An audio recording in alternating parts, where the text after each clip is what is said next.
Alice's Adventures in Wonderland, Chapter 5. Hello, this is Natasha, and I'm dropping by with the 5th chapter of Alice's Adventures in Wonderland. If you heard the last episode on Story Nori, you'll know that Alice is very small in size after drinking some marvellous medicine. She has just escaped from a very friendly but rather dangerous puppy who is huge in size compared to her. Now she is looking up into the eyes of a pipe-smoking caterpillar. The caterpillar and Alice looked at each other for some time in silence. At last the caterpillar took the hooker out of its mouth and addressed her in a languid, sleepy voice. "Who are you?" said the caterpillar. This was not an encouraging opening for a conversation. Alice replied rather shyly, I hardly know, sir. Just at present. At least, I know who I was when I got up this morning, but I think I must have been changed several times since then." "What do you mean by that?" said the caterpillar sternly. "Explain yourself." "I can't explain myself, I'm afraid, sir," said Alice, "because I'm not myself. You see?" "I don't see," said the caterpillar. "I'm afraid I can't put it more clearly," Alice replied very politely, "for I can't understand it myself to begin with. And being so many different sizes in a day is very confusing." "It isn't," said the caterpillar. "Well, perhaps you haven't found it so yet," said Alice. "But when you have to turn into a chrysalis, you will some day, you know, and then after that into a butterfly, I should think you'll feel it a little queer, won't you?" "Not a bit," said the caterpillar. "Well, perhaps your feelings might be different," said Alice. "All I know is that it would feel very queer to me." "You?" said the caterpillar contemptuously. "Who are you?" Which brought them back again to the beginning of the conversation. Alice felt a little irritated at the caterpillar's making such very short remarks, and she drew herself up and said very gravely, "I think you ought to tell me who you are first." "Why?" said the caterpillar. Here was another puzzling question, and as Alice could not think of any good reason, and as the caterpillar seemed to be in a very unpleasant state of mind, she turned away. "Come back!" the caterpillar called after her. "I've something important to say." This sounded promising, certainly. Alice turned and came back again. "Keep your temper," said the caterpillar. "Is that all?" said Alice, swallowing down her anger as well as she could. "No," said the caterpillar. Alice thought she might as well wait, as she had nothing else to do. And perhaps after all it might tell her something worth hearing. For some minutes it puffed away without speaking, but at last it unfolded its arms, took the hooker out of its mouth again, and said, "So, you think you're in charge, do you?" "I'm afraid I am, sir," said Alice. "I can't remember things as I used, and I don't keep the same size for 10 minutes together." "Can't remember what things?" said the caterpillar. "Well, I've tried to say, 'How doth the little busy bee?' but it all came out different," Alice replied in a very melancholy voice. Repeat. You are old, Father William, said the caterpillar. Alice folded her hands and began. You are old, Father William, the young man said, and your hair has become very white, and yet you incessantly stand on your head. Do you think at your age it is right? In my youth, Father William replied to his son, I feared it might injure the brain, but now that I'm perfectly sure I have none, why, I do it again and again. You are old, said the youth, as I mentioned before, and have grown most uncommonly fat, and yet you turned a backsome assault in at the door. Pray, what is the reason for that? In my youth, said the sage, as he looked his grey locks, I kept all my limbs very supple. By the use of this ointment, 1 shilling the box. Allow me to sell you a couple. You are old, said the youth, and your jaws are too weak for anything tougher than suet. Yet you finished the goose with the bones and the beak. Pray, how do you manage to do it? In my youth, said his father, I took to the law and argued each case with my wife, and the muscular strength that it gave to my jaw has lasted the rest of my life. You are old, said the youth. One would hardly suppose that your eye was as steady as ever, yet you balanced an eel on the end of your nose. What made you so awfully clever? I have answered 3 questions, and that is enough, said his father. Don't give yourself airs. Do you think I can listen all day to such stuff? Be off, or I'll kick you down the stairs. That is not said right, said the caterpillar. Not quite right, I'm afraid, said Alice timidly. Some of the words have got altered. It is wrong from beginning to end, said the caterpillar decidedly, and there was silence for some minutes. The caterpillar was the first to speak. What size do you want it to be? It asked. Oh, I'm not particular as to size, Alice hastily replied. Only one doesn't like changing so often, you know. I don't know, said the caterpillar. Alice said nothing. She had never been so contradicted in her life before, and she felt that she was losing her temper. Are you content now? Said the caterpillar. Well, I should like to be a little larger, sir, if you wouldn't mind, said Alice. 3 inches is such a wretched height to be. It is a very good height indeed, said the caterpillar angrily, rearing itself up as it spoke. It was exactly 3 inches high.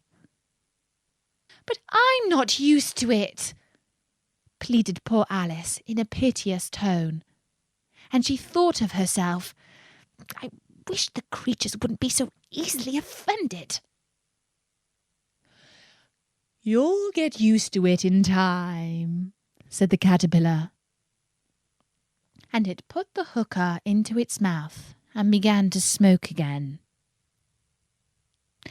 This time Alice waited patiently until it chose to speak again.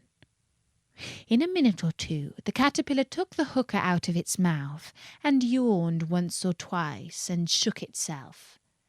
Then it got down off the mushroom and crawled away into the grass, merely remarking as it went, One side will make you grow taller, and the other side will make you grow shorter.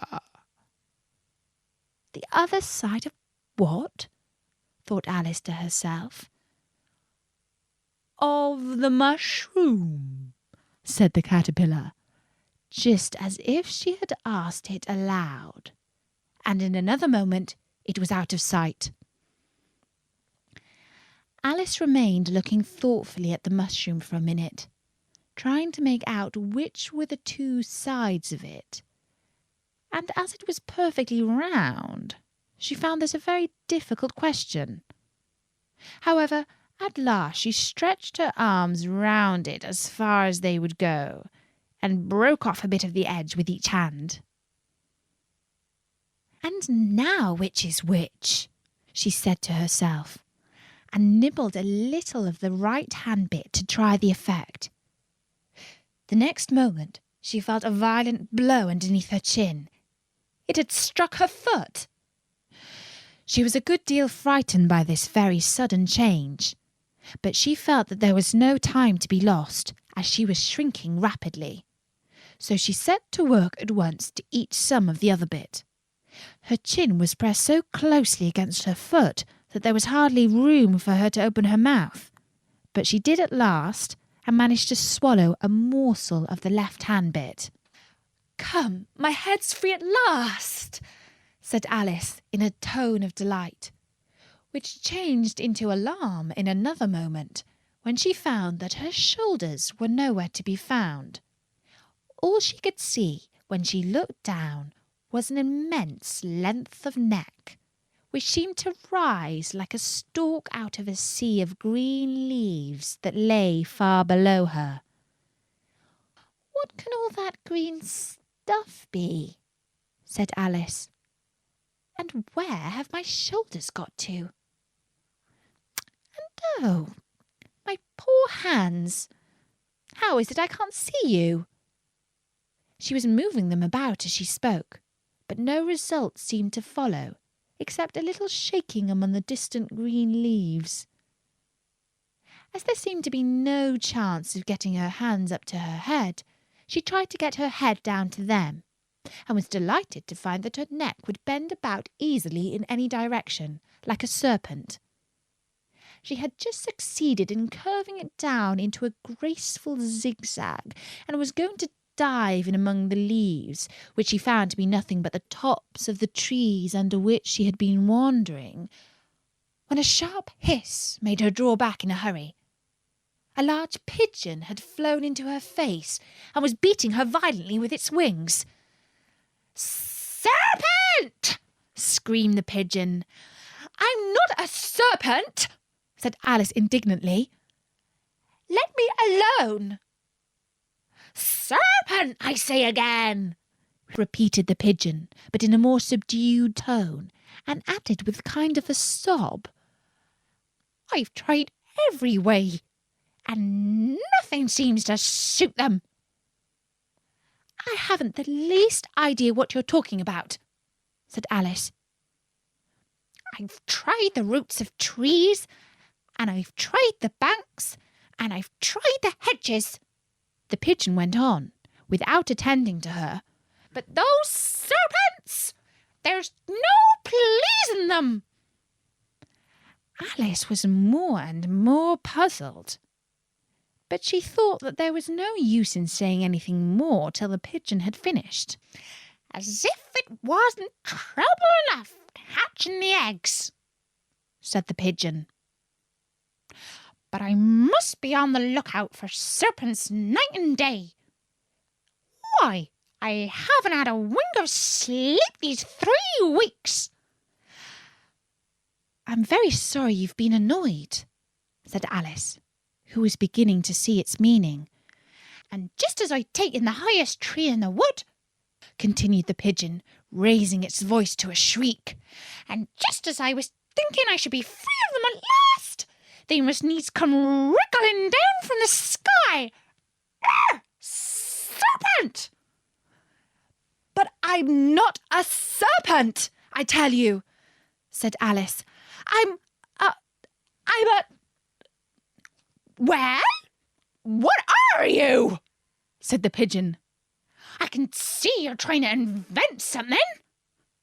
I'm a little girl," said Alice, rather doubtfully, as she remembered the number of changes she had gone through that day.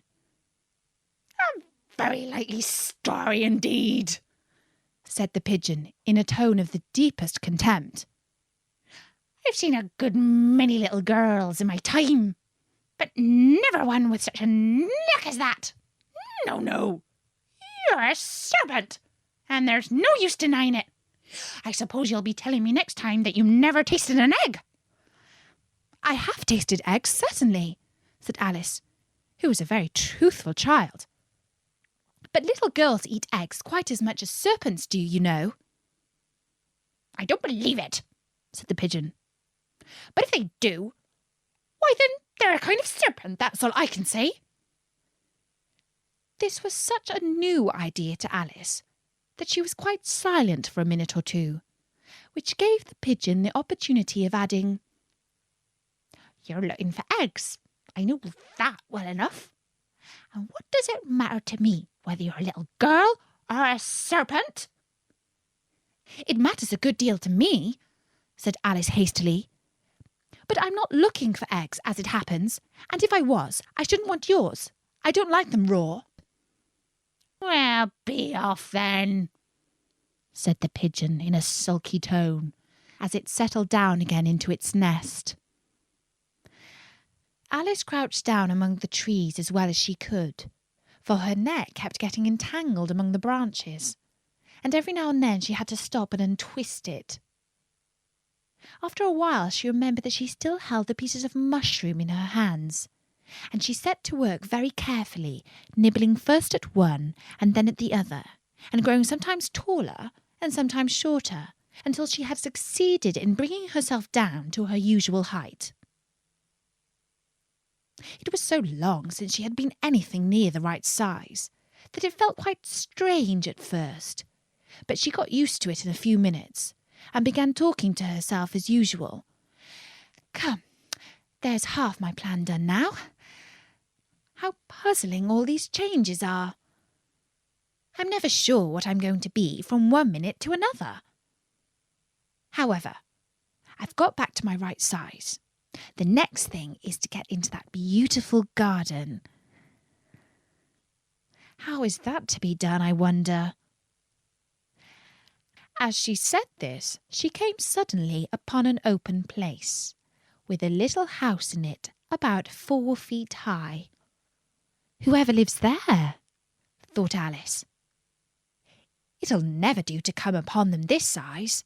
Why, I should frighten them out of their wits." So she began nibbling at the right-hand bit again, and did not venture to go near the house till she had brought herself down to 9 inches high. And that's the 5th part of Alice's Adventures in Wonderland. I'll be back soon with the next chapter. But in the meantime, you can hear more stories on storynori.com, including the earlier chapters of Alice, and loads of fairy tales and stories about my friend Prince Bertie the Frog. So until then, from me, Natasha, bye-bye.